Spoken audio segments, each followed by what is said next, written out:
Good evening and welcome to Poland Daily. I'm Nicholas Richardson and this is the news. Poland has joined the EU COVID-19 certificate system from the 1st of June.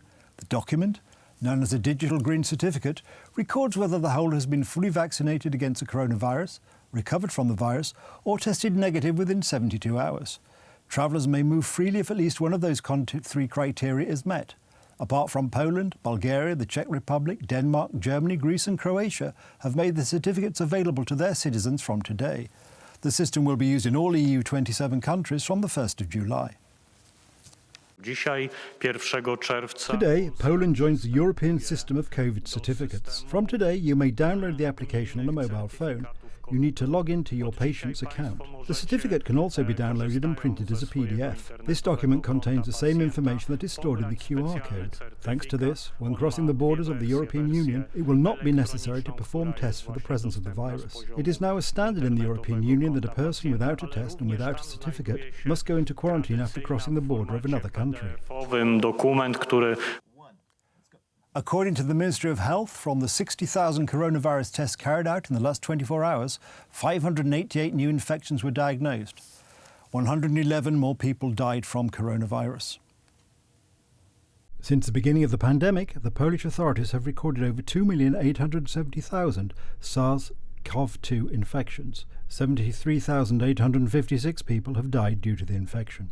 The number of vaccinations has crossed the 20 million threshold. Over 13,700,000 Poles have been vaccinated with the first dose, and nearly 6,400,000 now have full protection from both doses of the vaccine. In the last 24 hours, 163,000 vaccinations have been administered across the country. From now on, pedestrians should be safe on the Polish roads as a new traffic code has come into force. The new rules cap the city speed limit to 50 km per hour, day and night, and should ensure more safety at pedestrian crossings. On the other hand, while on the zebra crossing, do not look at your smartphone or face the consequences. Telewizja Republika's Łukasz Muda asked people on the streets what they thought about the new regulations. The existing regulations defined the road traffic priority for pedestrians who are at the crossing. From now on, the priority also applies to people who are nearing the road crossing marked with the popular zebra stripes. However, trams are exempt from this. Commissioner Robert Opas from the police headquarters explains. Drivers must be particularly careful but also reduce speed and stop if necessary. There are also additional obligations for pedestrians. It is forbidden to use smartphones or similar devices because we often see pedestrians walking through the crossing thinking about something else. According to police data, 631 pedestrians were killed on the roads last year. In turn, over 4,700 pedestrians were injured. The crossing is supposed to be a place where pedestrians feel safe, not expecting any danger. The pedestrian should not be afraid that the driver may hit him, run over him or cause an accident. We asked pedestrians for their opinions on the amendments to the road traffic law. I'm glad. Why? Because I feel safer. Someone will approach the crossing and drivers will know to stop. This is going in the right direction. The wilderness of every pedestrian in a tourist town, and yet these are crowds, often more than residents. It will be quite difficult. I always put my phone in my pocket when I go to the crossing. This is normal for me. You should look left, right and make sure that I am not obstructing and that I am safe. Accidents are horrible.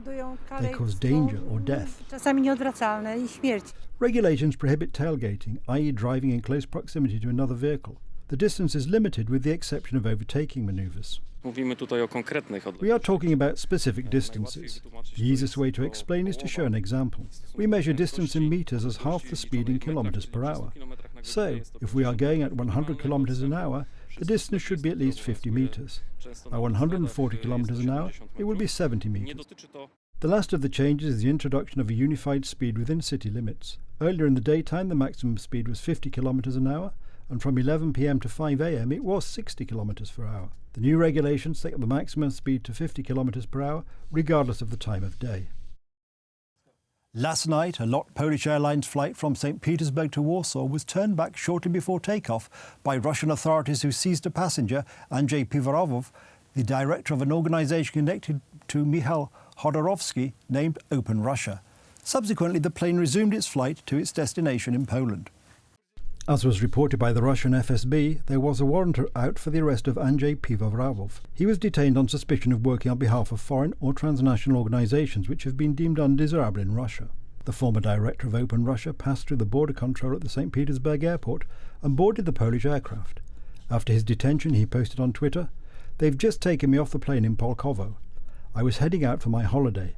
When I passed through customs, there were no issues. The airplane started moving towards the runway and then suddenly, stop. The cops arrived and took me off the plane. Now I'm at an FSB division at the Polkovo airport." Human rights advocates warn that the detention of the oppositionist is illegal, as he did not have a travel ban and he had crossed customs without issue. In an interview with radio station Moscow Echo, Pivovarov himself stated that he was unaware of the reason why he was detained, other than the obvious political friction. Furthermore, Interfax announced that there was a full search of his home. Last week, Andrei Pivovarov released a statement that the organisation Open Russia will cease operating in accordance with new bills passed in the Duma related to so-called undesirable organisations.